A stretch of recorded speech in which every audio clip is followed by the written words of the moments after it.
still with the Bucks? Is he still? Yes, yes, very much so. Yeah. So you still get free tickets to basketball games? Do you go much? I'm his guest. You're his guest. I'm his Well, listen, guest. let me introduce you properly here. You and I are talking on my podcast and live YouTube and Facebook event called In Conversation with Frank Schaeffer. This then goes to podcasts, and I'm talking today with Barbara Sommer Feigin, whose book here I have an advanced copy of, My American Dream, A Journey from Fascism to Freedom. This is the cover on the hardcover, but I've got an advanced copy, and I just want to show you something. I don't know, Barbara, if you can see how many pages Yes, I've yes. dog-eared. Oh, I'm very taken by that. I'm And the very happy notes, about that. and page after page of scribbled notes everywhere, Fantastic. not just in preparation for this project of mine in interviewing you, but I have things from your book that I want to quote, when I write or when I talk, because Oh, I'm I have been so so pleased to taken hear with your that. work. Oh my goodness. Yeah. This is my American dream. I hoped so much when I wrote this book that I would inspire at least one person. And if I've accomplished that, I'm going to be very happy. So that pleases me very much to see all of your dog-eared pages and your scribbled notes. Yeah, I mean, we're going to really get into this book and I'm going to talk about it, but I just want to tell you how it struck me. My youngest granddaughter is 9 and she's been ill this morning. So I went up to her house across the street and sat there from 7 a.m. until 10:30 reading your book. And I have to tell you, this sounds maudlin and as if I'm putting it on, but there's some tear stains on these pages. When I was reading your father's diary, as a father and grandfather, I related so deeply to what he must have gone through while he was escaping from Germany with you at age 2. And by the way, this is you on the cover. And I know this sounds odd, but how fortunate you made a good newspaper photograph at age 2 in 1940, was it? Right, right. And what was this? The Seattle paper? Seattle Times, the Yeah, Seattle the Seattle Times. Times. And they took this picture of you, and here you are on the cover with a couple of suitcases looking like this was staged for a book cover, but this is real. This is real. This is very real. And there's so much about your book in terms of the serendipity and the stunning series of events. And you finish up at the end, one of the last things you have in your afterword or your note to your grandchildren is that, it's a mixture of luck and being in the right place at the right time. And boy, isn't that your life? Yes. Really impressive. So Yeah. let me tell the story of your book a little bit and introduce my readers to you. The first thing I want to say is I just think you're an amazing person. I love not just the optimism in the book, but the honesty. And I followed the book on so many levels. The story of your parents' escape from Nazi Germany, your life in America, being dogged by the anti-Semitism we have in our own country all the way back into the 1950s of not being able to join a sorority and not being asked and being left out. If I had been titling this book, I love the title, by the way, I'm not saying I would have done it differently. I would have opted for one other consideration, and that is the only woman in the room. Oh, yes. Because that's your story. Yes, I mean, yes. you're a first.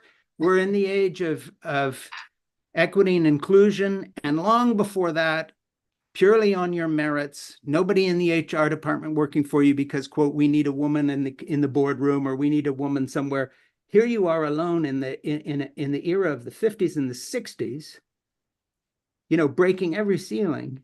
And at the same time, you have 3 sons. You've got this crazy pregnancy with triplets. You nearly die. You've got this other story of just being a woman and all the struggles of being a woman and married and a mother, and you're a good one. And then you become this titan of the advertising industry in terms of market research. And then you wind up on the board of a major company. And now you're helping to run a university and you've endowed a chair there. And I don't even know where to start, except to tell people that, quite honestly, I have a This program is called In Conversation with Frank Schaeffer, and I have a commentary I regularly do called It Has to Be Said. And we've started a book club called It Has to Be Read. And I told Ernie, my producer, I said, let's pick a month because My American Dream has to be in our book club. I just think it's a terrific wonderful. book. Wonderful, wonderful. Thank you. That's the introduction of someone who's floored and honored to be talking to you. So I sound all over the place, but I read the book. We're going to go through it. And I just love the book. I love you. I love your family. I loved your husband. I love your parents. There's so much in this book I just feel so deeply part of, just because I'm a human being that's been a father and married for 53 years to Jeannie, just like you had this long passage. So we connect on a lot of levels. So I don't know what to ask you first, but anyway, welcome. Thank you for being with us. Oh, thank you so much, Frank. I really am looking forward to our conversation. Yeah, me too. So let me just jump in here and talk about the book. The first part of this book, and it's in italics at the beginning after an introduction, looks like this. And these are the actual words of your father in notes he kept. So first of all, tell me the story of how you discovered, not knowing anything about your background because they had not wanted to talk about their Holocaust near miss and escape. And here you are in the United States, I think in your 20s, before you know he kept notes and made a diary out of this. Is that correct? Oh, no, in my 70s. In your 70s, in my that's right. 70s. Yeah. We escaped from Nazi Germany, as you said, when I was 2 years old. Yeah. And it was very difficult for my father to figure out how we were going to do this because he waited so long. He had been in the military for Germany in World War I. Yeah. And his feeling was that he had given to Germany, so Germany would always take care of him. And he waited and waited, and he suddenly realized we had to get out because of the persecution of Jews. It was Jewish. My mother was Lutheran, and he was already not able to work because Jews were not able to hold jobs. So he looked after me. My mother had a job as an executive assistant to a newspaper publisher, and he finally realized that we had to get out. And I know now from having read his journal how frantically he ran around, almost being bounced around like a pinball, trying to get the appropriate documentation, trying to get the funds necessary to pay for our passage.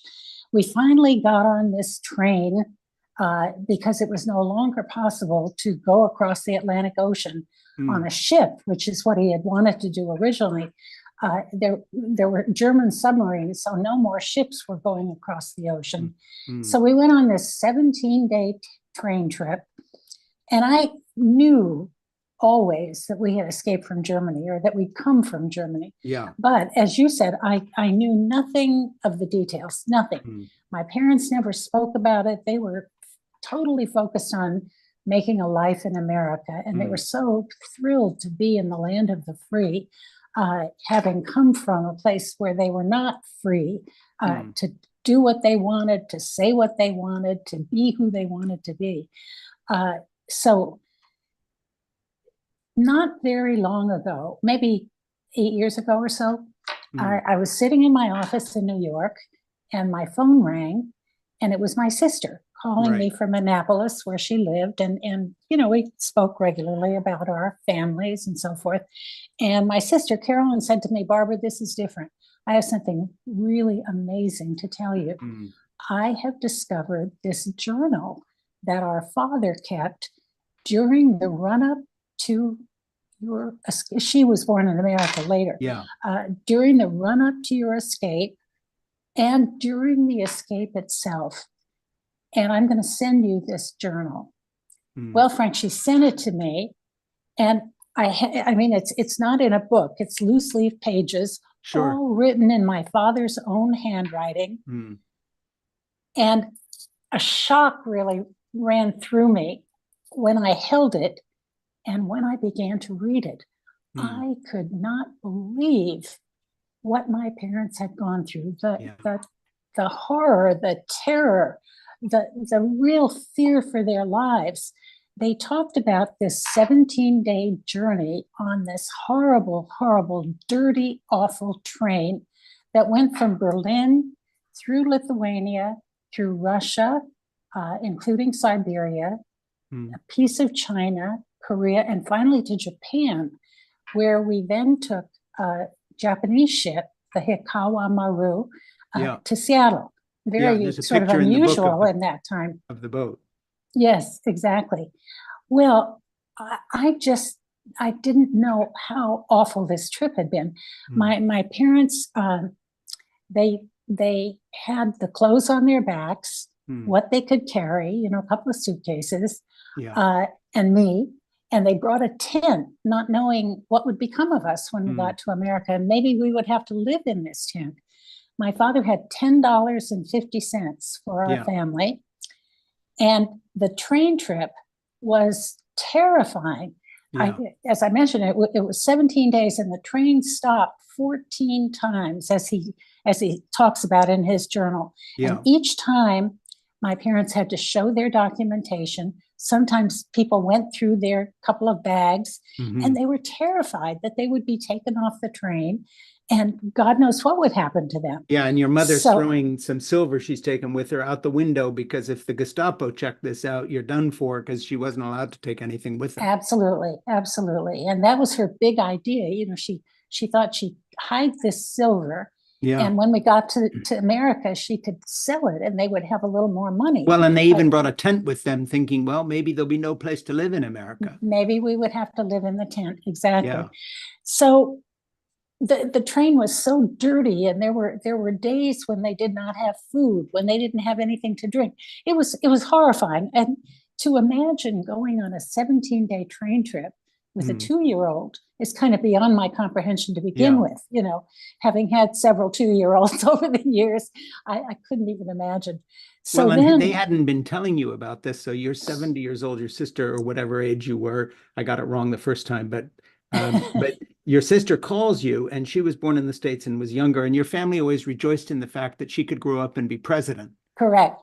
They were very proud of that. Yeah, which was because she'd been born here. But I was interested, just this is a footnote, but when you did your naturalization citizenship with your parents and they were so proud, and then your dad, who at that time still had no money, took you all to a restaurant, and it was a very big deal because you never had money to go out. Then you were mentioning in the book that your sister also was part of that naturalization process. But of course, she was a citizen, or did the law change? Because now these days she was an observer. She was an observer. Yeah. She was a citizen, and as you said, my parents were very proud of that, and they often said, we have one person in our family who can actually be president of the United States. There's so many stories in this, and one of them is just the process of your mother's illness and the fact that she was so strong and a wonderful person, and you talk about your memories of her, and then of course she battled breast cancer. Back in some of the earlier times of some of the more modern treatments, and then survived and lived much longer than the doctors thought she would. So you've got this thread of motherhood and women and families built in. And one thing, I just want to make an overall big comment about your book and go there now, and then we'll jump around a little bit. Something I found amazingly unique about this book, My American Dream, here it is, was the fact that there are so many books by women who have been very successful in the world of business, which you were, and in even a tougher world. You were in the world of advertising, which if there's any male-dominated field, you can do your homework and go watch episodes of Mad Men and see how that was. That was it. And you crashed into that. Usually books about women who were that successful that early in a business cycle in the history of kind of the rise of feminist participation in our workforce. That's what the book's about. But your book is also one of the most wonderful and warmest books about family that I've read ever. And then in addition to that, it's a portrait of you as a wife and a mother, and you've combined all this in one book. And I just think that's stunning. And I want to talk to you about that, because I read a lot, and I've never seen a book like this. I've seen books by women about their parenting. I've seen books about their parents. I've seen books, and I've done this program with women who have written books about their family during the Holocaust. We've gone there and done this. I've had some successful executives on this program who are women and done that story, but I've never seen a book in which the fullness of the human experience, and especially the female human experience, is so well told, including you almost bleeding out and dying several times after this really difficult birth. These, this is all in one book, guys. This is one book. I mean, this book, should be, like I said, the only woman in the room, and it's just remarkable. So I just want to tell you, you've done something crazily wonderful here.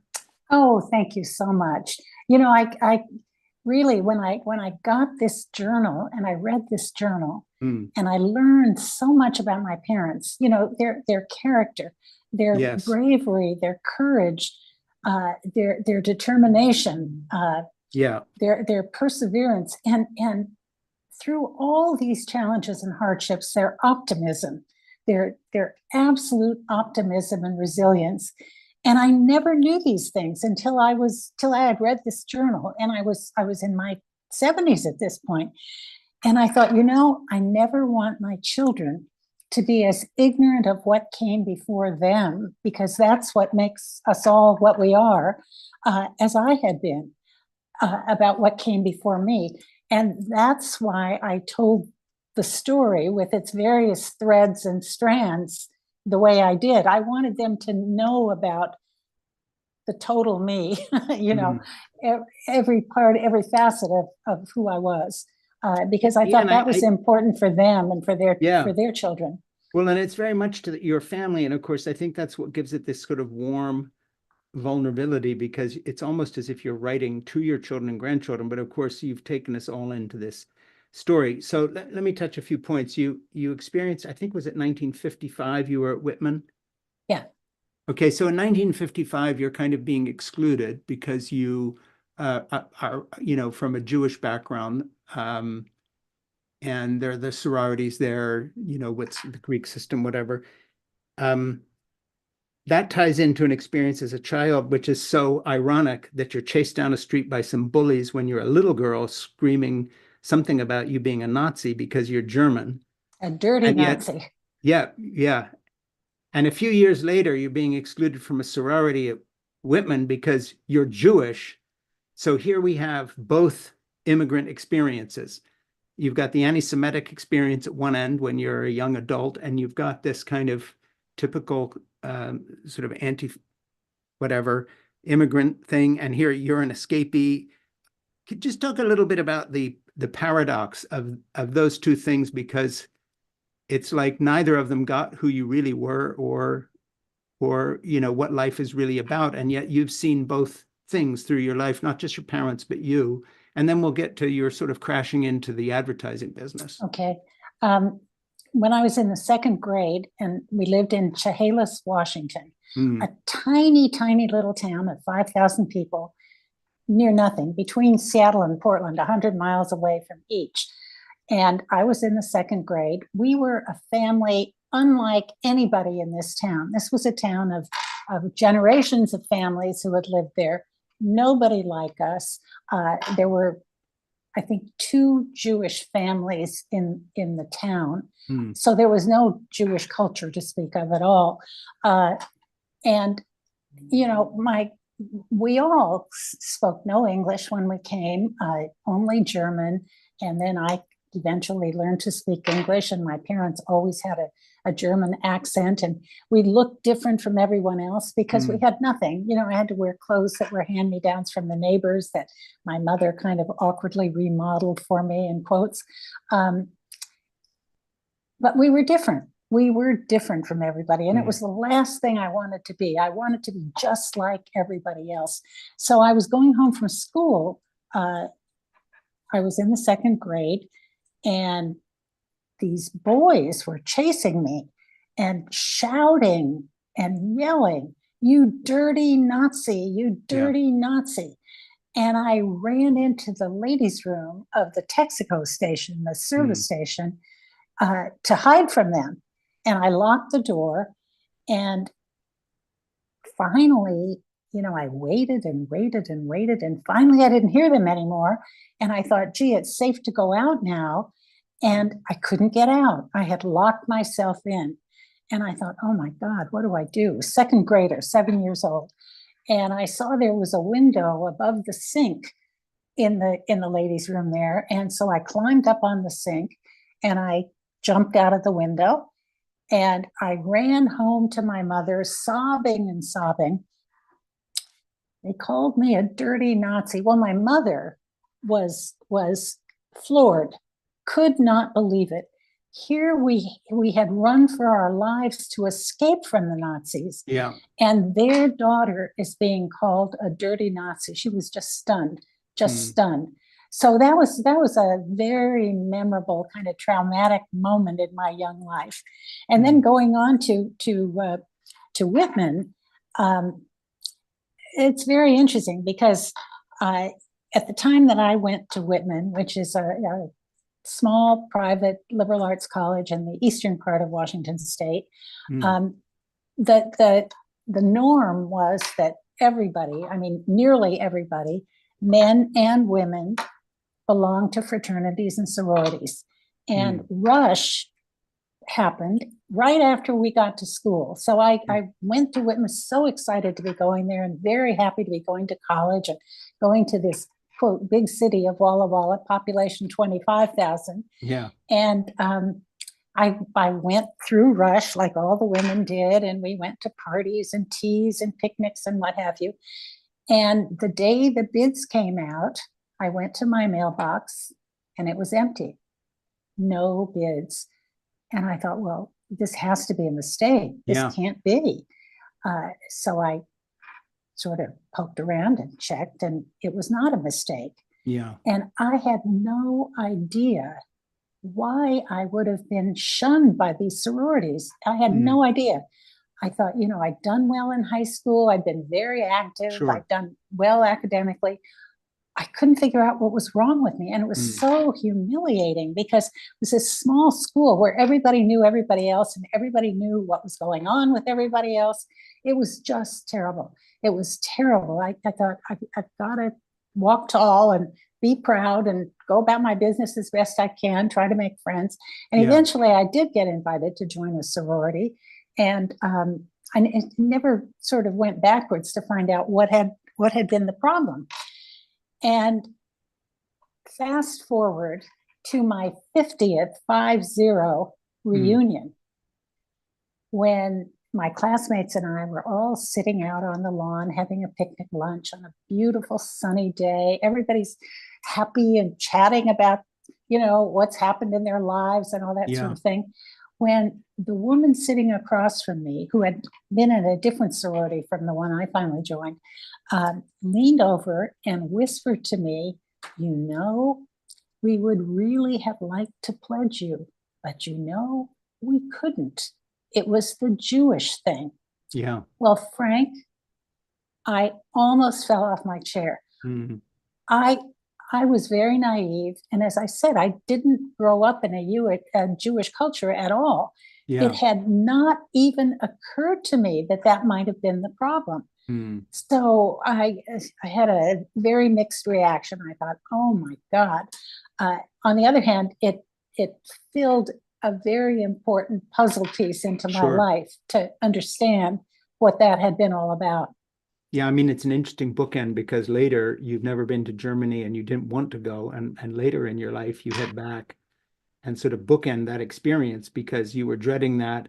And then in a way, came full circle going there. I don't want to go there now, though, because I want to jump into another part of your life when you're jumping forward and suddenly you're being included in a whole different thing. So I'm going to read from page 67, Program Girl. In September 1959, I'm about to embark on the most profound experience of my life, one that will completely transform my sense of the world and my mindset.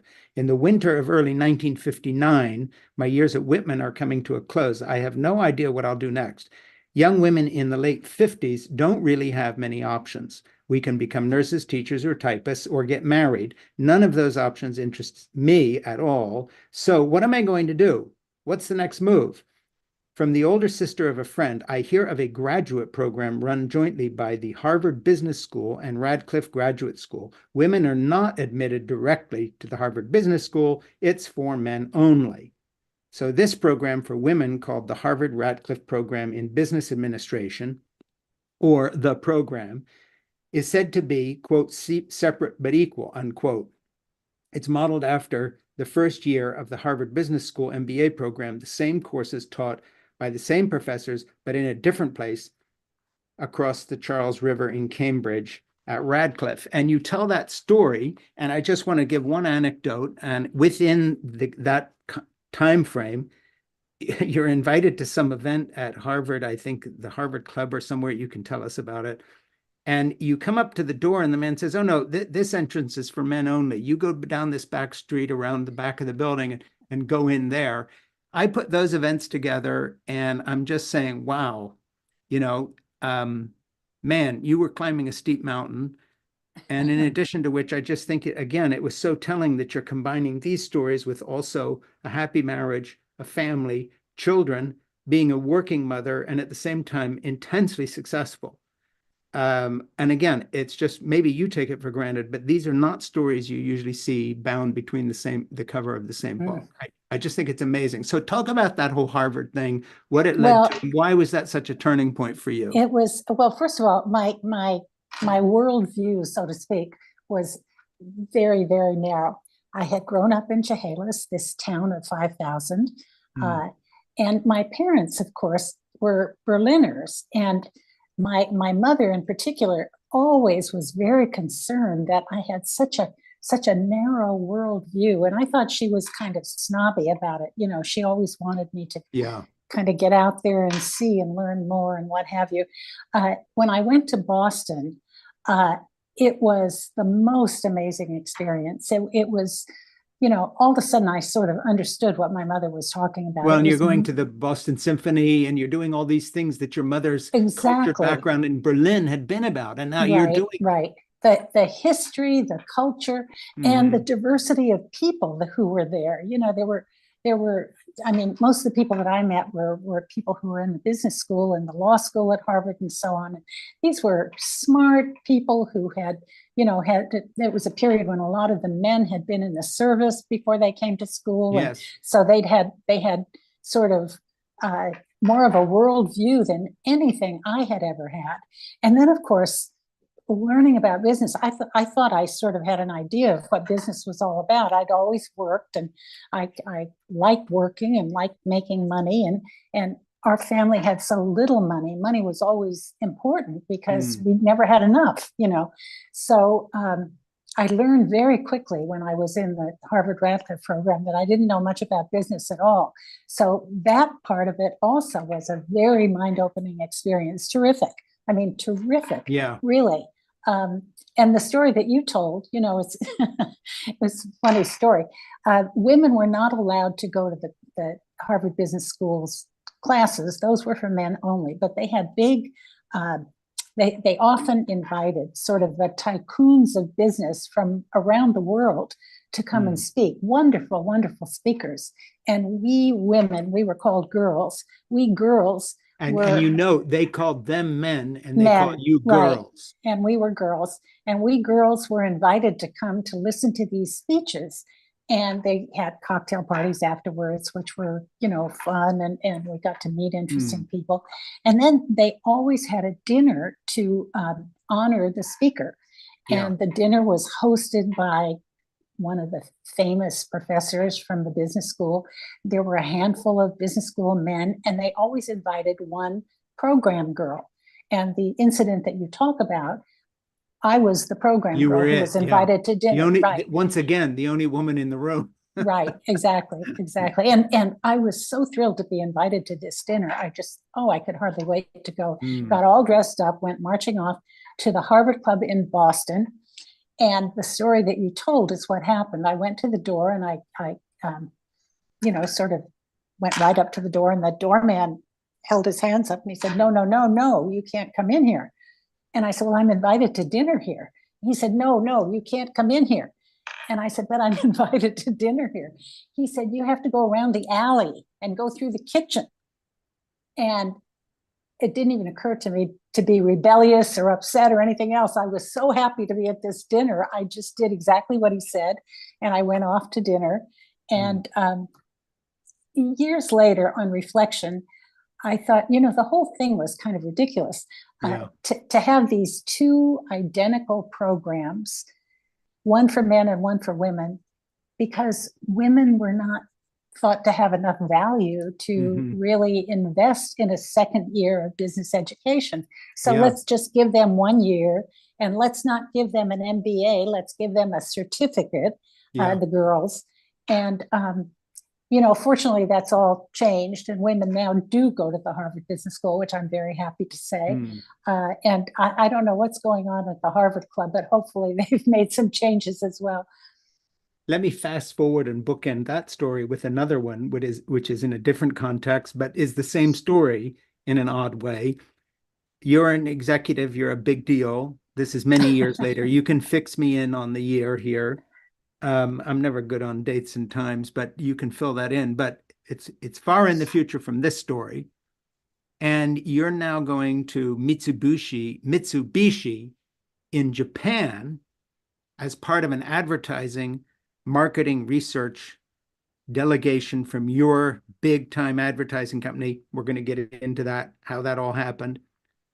They seat you around a round table, and they assume that some big strapping male who's part of your delegation must be the leader. And they put him in the middle of the table, which traditionally in Japan, that's where the leader sits. And they stick you way the hell down the other end. And then they look at the actual list and figure out you're actually in charge, and they have just done this faux pas of seating the power person in charge of this program who's come to Mitsubishi to help them with their marketing and advertising. They've stuck you at the end of the table, and then they scurry around quite in embarrassment, trying to reseat you and get the precedent right, and therefore sort of strike out on all counts. Women can't be a woman couldn't be in charge. Plus, it's got to be this big strapping guy. So there's that aspect. They got it all wrong. And then you ran into sort of age-old ideas of precedence and formality. Tell that story a little bit, and then let's go through your climb within your industry and talk about that. But let's do this little story first. Well, Mitsubishi hired Gray to introduce its line of cars in the United States. Yeah. And nobody in the United States really at that time knew anything about Mitsubishi. To the extent that anybody knew anything, it was, they were among the first to have big television sets. They were sort of known a little bit for electronics, but certainly not for cars. So the Mitsubishi management team said, let's send a team from Gray to learn about Mitsubishi and understand our company and understand what we're all about, so that when they really take on this assignment, they'll understand what they're dealing with. Not a non-entity, but rather, quite a formidable company. So our team, a group of men and me, went to Narita Airport, where we were met by our guide, and we all got into a little van, and the guide said, we want you to understand that Mitsubishi accounts for 1/8 the gross national product of Japan. 1/8. We are in, and she's pointing out all these things. We're in construction, we're in banking, we're in infrastructure, we make airplanes, we make cars. We're in every kind of big business you can imagine. And this is just what she was telling us as we were driving from the airport to the office. So then when we got to the office, the story that you just told is what happened. And actually, we all had business cards, and our names and titles and so forth were in English on one side of the business card and in Japanese on the other. And, there was quite a formal ceremony where we exchanged business cards, and they got my business card, looked at it in English, and turned it over, and there was a gasp in the room. Yeah, There was you a said you could gasp. hear it audibly going around too. Exactly. And as you said, much scurrying around, and we were going to many different places in Japan, and there were many phone calls being made all over the place, to be sure that this faux pas would never happen again. But on that same trip, as your listeners are probably aware, the working men in the salarymen, I think they're called, Sure. in Japan, have a ritual where they all go to their clubs after work. And in their clubs, they have karaoke, and everybody has a very American sounding song by an American sounding crooner. So there's I Left My Heart in San Francisco, Tony Bennett style, Yeah. the YMCA, all these songs. And there's a lot of alcohol and a lot of fun and a lot of, drinking and so on.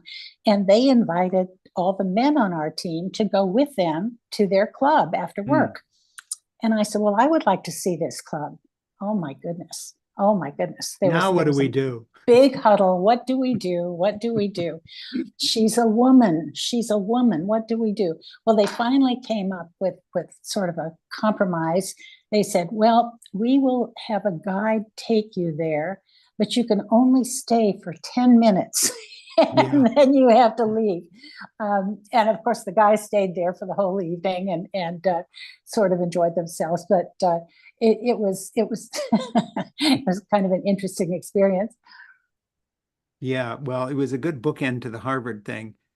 Let me reintroduce you, and then I'm going to ask you just a question to kind of recap for us just this phenomenal career part of your life, and then we'll get into some of the family stuff. But we'll do the career block and the companies you work for and what you did and just your rise, your spectacular rise after this Harvard turning point.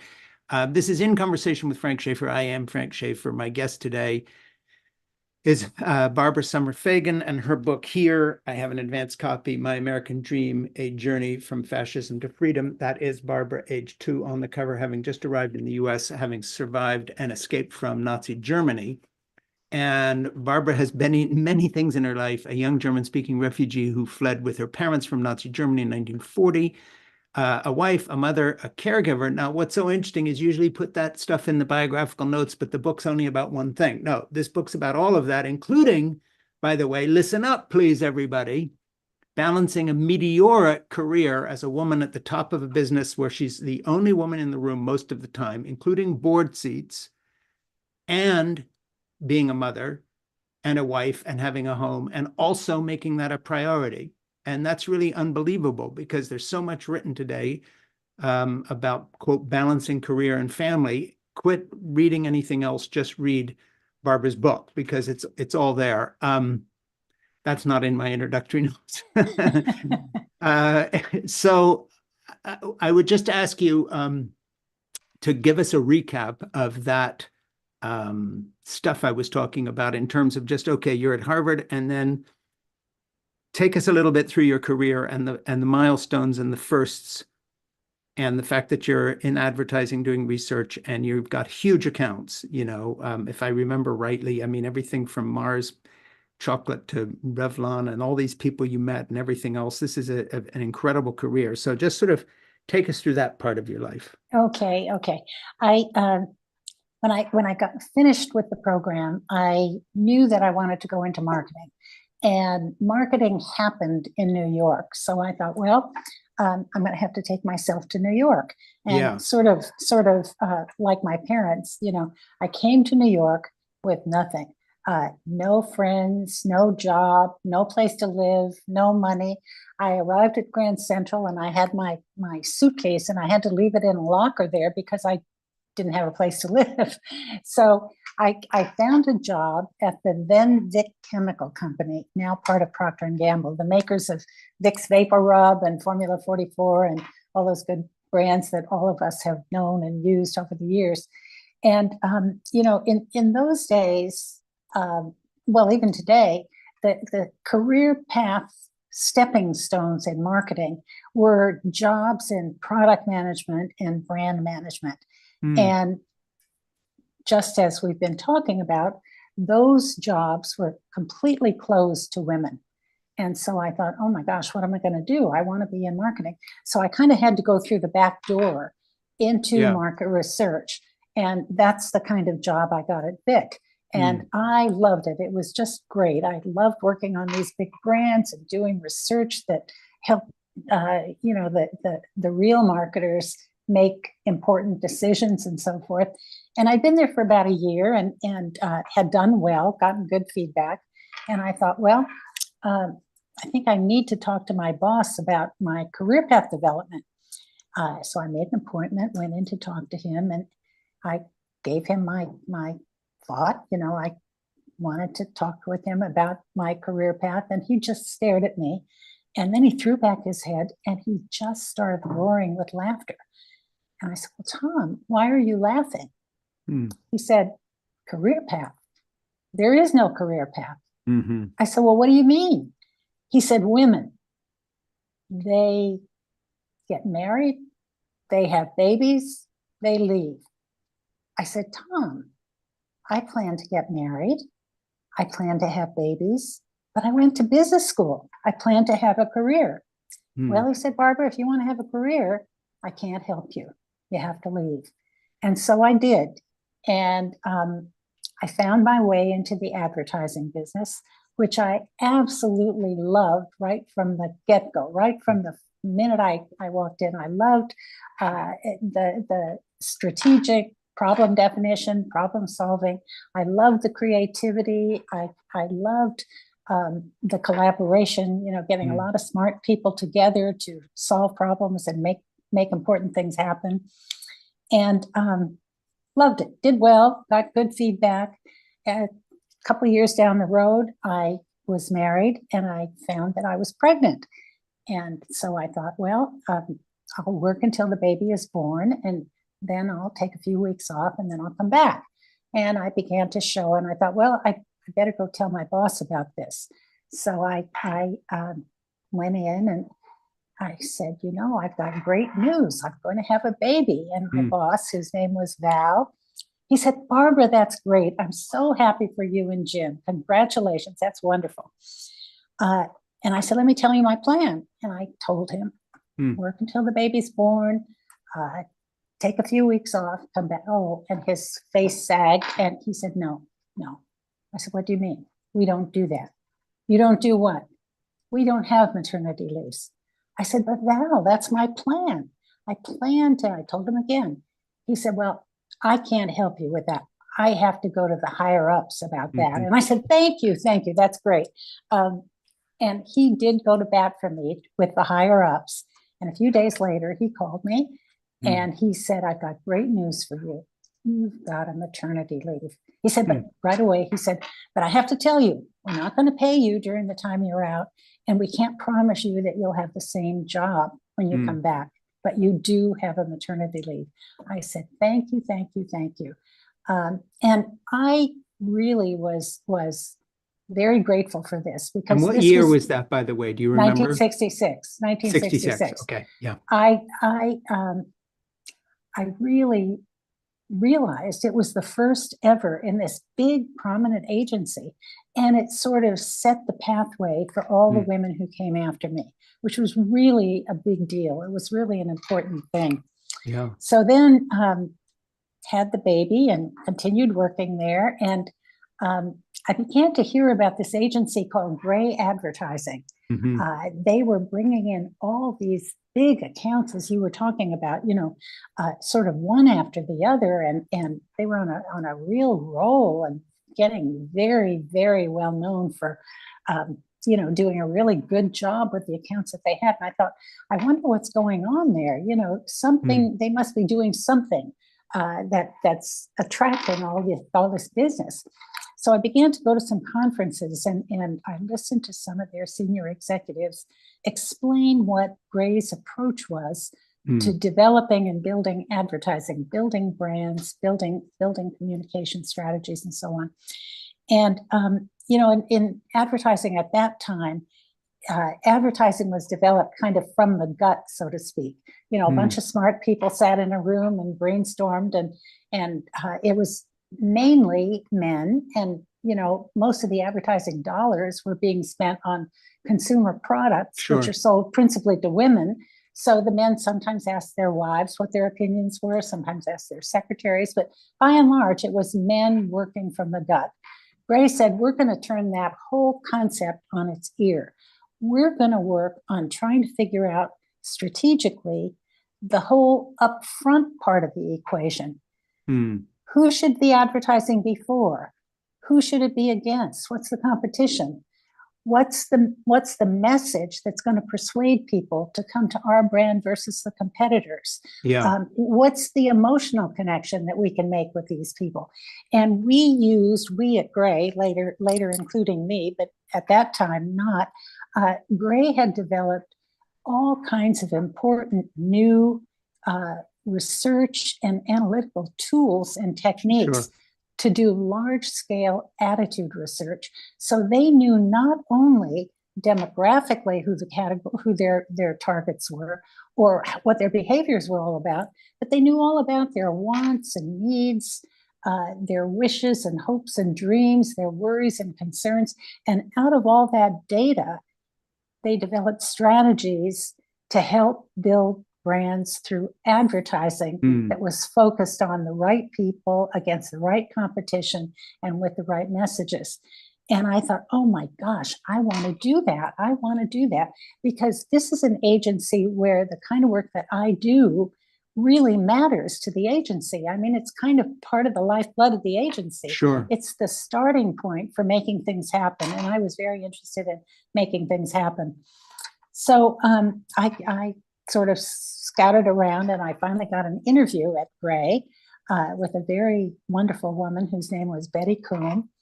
And we talked and she said, Barbara, I really like you and I think you do well here, but you Hmm. don't quite have the right experience. If you go out for a year and get the kind of experience that we require for this Yeah. job and you come back to me in a year, I will hire you. Hmm. And you spoke early on about the importance of luck and timing. Yes. I was very lucky because one of my colleagues at that time was about to go off and start a new job doing exactly the kind of work she said I needed to do. Hmm. And he wanted me to come and work as his assistant. So that's what I did. And I worked exactly a year and I did not like working there at all. But I Hmm. knew that I had to stick it out for a year because that was going to be my point of entry to do what I Hmm. really wanted to do, which was work at Gray. So a year later, I went back to Betty Coombe and I explained what I'd been doing. And she said, great, you're hired. Hmm. And that was the beginning of a many decades long fabulous career at Gray that I So adored every minute of. give me the kind of there's a there's a wall that has a big plaque of you on it and a big company in New York saying, these were the groundbreaking luminaries. If we were just touching those mountaintops for a minute, sorry to make you brag about yourself, but let's work back from the fact that you're a trustee of Whitman and endowed a chair there. We'll start there, sort of go backwards and talk to me about the kind of headline, who Barbara Sommer Feigin is in terms of she was this executive and that executive and did this and did that. Just sort of touch those. And then I want to go to the family history a little bit. Okay. As I said, I worked many, many decades at Gray, starting in a little office next to the broom closet, Mhm. and kind of working my way up over the years. Um, and at Gray, I was deeply involved with our clients at times when either their businesses were in trouble or Yeah. they were doing well, but they wanted to go to the next step. What was the next Mhm. level up? How could we help them? And I was very, very deeply involved in all that.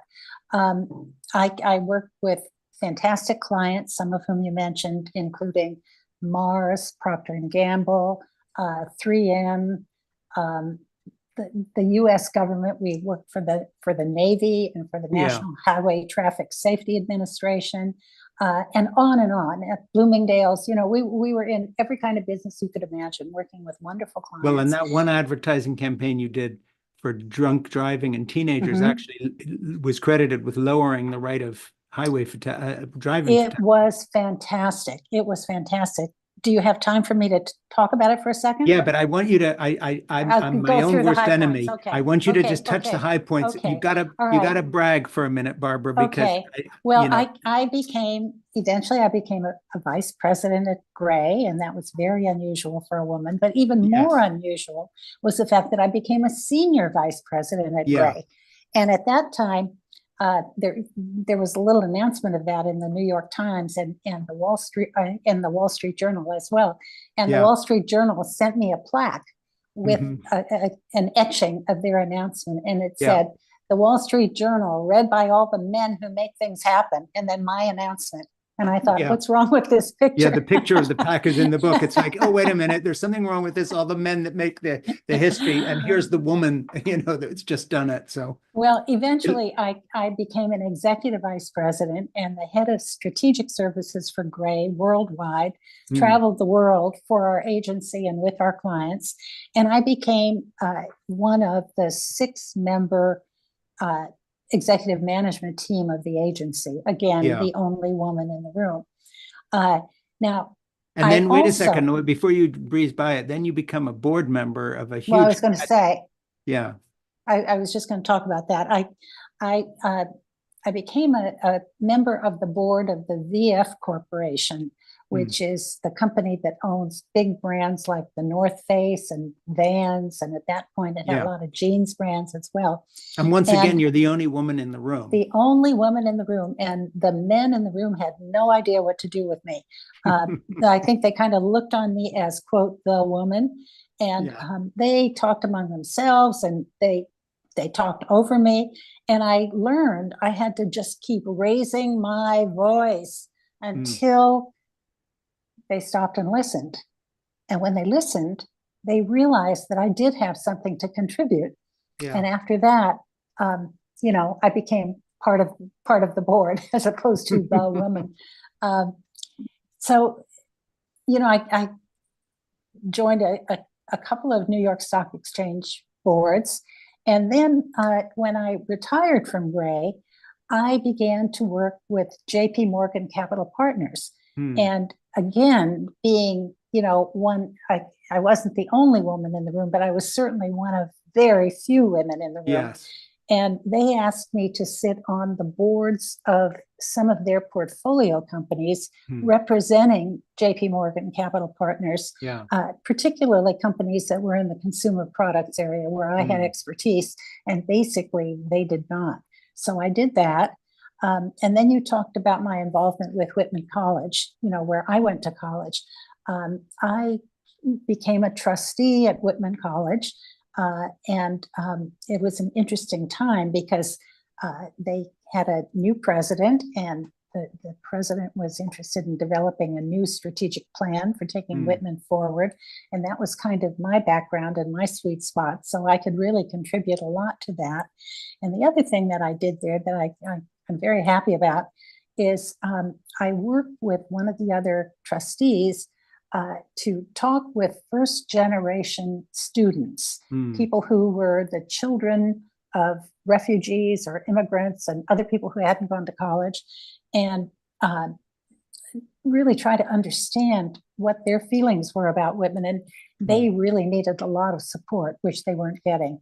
So we developed a program for them, a fly-in program, bringing them into the campus a week before school started, giving them mentors, giving them all kinds of briefings and orientation to help them understand all the support services that Whitman could offer them, and to give them a mentor. Had endowed a scholarship as well. We did.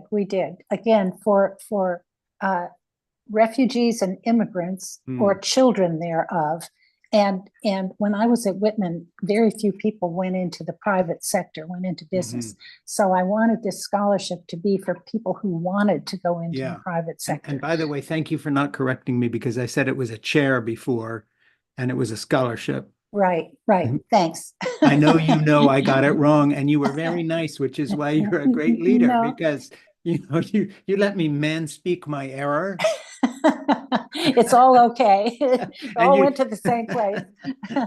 Hey, listen, let me dive in here a second, introduce you again, and then just we're heading for the wrap it up here. This is Frank Schaeffer in Conversation with Frank Schaeffer, and I'm talking with Barbara Sommer Feigin about her book, My American Dream, A Journey from Fascism to Freedom, and a journey from outright misogyny and exclusion to inclusion and raising my voice and being the only woman in the room. You could add that to the cover too. I want to just talk a little bit here about your family. Before I do, I'll just say, please subscribe to my In Conversation with Frank Schaeffer on Apple Podcasts and to my Substack commentary, it has to be said, at frankschaeffer.substack.com. And My American Dream is my next, it has to be read book club pick for the month of July. So we'll make it our book club pick in July, and we will be pushing it throughout and then as well. Fantastic. So thank you for writing a terrific book. Let me turn to the family a minute, because I think, you know, people are hearing these amazing achievements in the world of business and advertising, and great stories as well. And the book is wonderful, not to mention your father's diary at the beginning of it, which is incredible. One of the moving parts of the book is your parenting skills, your dedication to your family while being an executive. And then in addition to that, as if your plate was not full, your husband, Jim, has a series of strokes, and you turn out to also be this executive who's also a caregiver to your husband. And we go with you through the passage of his decline and death. We've done that with your mom as well.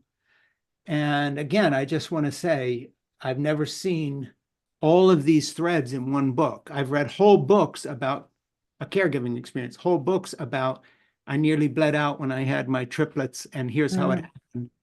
I've read whole books about all these things, but I don't know where you want to go, but talk about being a caregiver, talk about nearly bleeding out after delivering triplets, talk about this sort of powerful living experience you've had on top of all this stuff. I mean, you know, they don't know who you are when you walk into Mitsubishi, but on the other hand, you're a person who's had these incredible, you know, biological procreative experiences, plus caregiving, plus marriage, plus children. It's just very full. Well, where do I start? Let me start by saying I met my husband and Jim when we were both at the Harvard Business School. I the program girl, and he the Harvard Business School man. And we married, and we were right from the beginning very strong partners. Really very strong complementary partners. And we agreed that we wanted to have a family, and we both had, you know, career ambitions, and we wanted to do well in our careers. And we really worked together to make that happen. So our first son was Michael, and 2 or 3 years later, I learned that I was pregnant, and lo and behold, I was pregnant with triplets. I absolutely was stunned. I couldn't believe it. Not unhappily, but just stunned, totally stunned. And you said Jim laughed when he heard, like, you know. Jim was so thrilled. He was so thrilled. He always thought that I would be having twins. He said, "You look so different this time from when you did what you looked like with Michael." I said, "Oh, no, it's a second child. They always look different." But then when my obstetrician said, "You know, I think I should take an X-ray." In those days, they didn't have sonograms. I said, "An X-ray? Why would you do that?" And she said, "Well, you do look just a bit big." Well, so anyway, it turned out that and she told me right away, she said, "You know, with multiple births, the more there are, the higher the risk. So, you know, we're going to take good care of you, but it's a risky proposition." And so when they were born, one was just simply not viable. Sure. And, you know, to your point, I was in the hospital for quite a while because the two who lived, Peter and Daniel, were very tiny, and they had to be in the neonatal care area. And I finally went home, and the first night I was home, I'd been away from Michael for a long time, and I didn't like that. I was very concerned about that. the first night I began to just hemorrhage terribly, and I was totally petrified. I knew this was bad, bad, bad. So we went careening up to the hospital, and the doctor finally stabilized me. And I was drifting out of consciousness. I could not speak. And I thought, please do not let me die. I cannot leave Jim with these 3 kids, 2 new babies and Michael. I need to live. And so we got through that. And then lo and behold, it happened again. Yeah. It happened again the following week. So that was a very scary, scary, scary time. But, we kind of got through it and went on, went on. We had a very lively, very rambunctious family. When my kids talk about growing up now, they say, we really laughed a lot. We had a lot of fun in our family. So, that's all wonderful.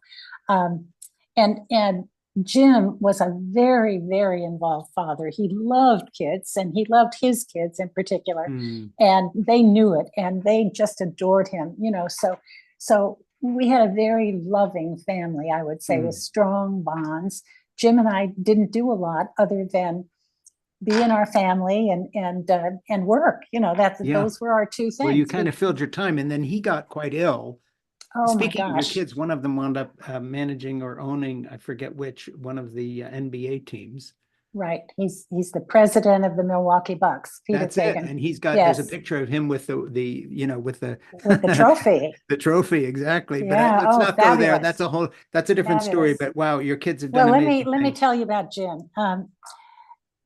He was 54 years old, and I had taken a client to dinner the night before. And when I got home, he was asleep, which I thought was perfectly normal. And the next morning was a Saturday. And he used to bring me a cup of coffee in bed on Saturdays. It was kind of a little treat that he gave me. And I saw him walking in with this cup of coffee, and I saw that his arm was all curled. Yeah. And then I saw that he was dragging his foot. And I thought, oh my God, I think he's having a stroke. Yeah. Well, he had a very serious stroke. 54 years old. He fortunately, didn't lose his mental faculties. He didn't lose his speech. Thank goodness. But his right side was pretty severely paralyzed. He was mobile, but very slow, limped a lot, and this was a shattering experience for him, of course, a young man kind of in the prime of his life, doing very well in business. And he was a guy who just loved life, happy and energetic, and loved his family. And all of a sudden, his world has changed. And it changed the world for all of us in our family. Sure. When I took him to the doctor, when he was having this stroke, the doctor said, well, Mr. Feigin, you are having a stroke. Like right now, you're having it. You're in the middle of it. Yeah. You have to go to the emergency room immediately. And he called me back and he said very quietly, Mrs. Feigin, your life will never be the same. And that was so true. That was so true. I mean, we adjusted, but it was clearly an adjustment. And I was very, very fortunate because my boys were all in New York at that time, and they were very devoted to Jim, as I said, and really came to see him, brought their children to come to see him. So, and that just lifted him, really lifted his spirits. And but it was a shattering experience. And then 9 years later, he had a second very serious stroke, which exacerbated all the issues and problems that he had originally. And he needed even more help. It really made him totally dependent. Sure. Which he hated. But we all did the best we could do. That's all you can do. And you were still working. Yes. Yeah. So and I in a sort of interesting way, I was very thankful for my work because I was working on problems that could be solved. Yeah. Where at home, I was in a situation that wasn't going to be solved. I mean, we could adjust, but we couldn't solve. Yeah. So I was grateful for my work and for my colleagues. You know, I had a lot of very close, good colleagues, and it was very important at that time. Yeah, let me just wrap it up there because we're running out of time here. And just say again, in all seriousness, My American Dream: A Journey from Fascism to Freedom is one of the most unusual books I've read because it combines these threads of family care and passionate love for children and grandchildren, passionate marital love, partnership in marriage, passionate love for family, a family history that is as fraught as any as I've ever read. Your father's diary at the beginning is terrifically moving.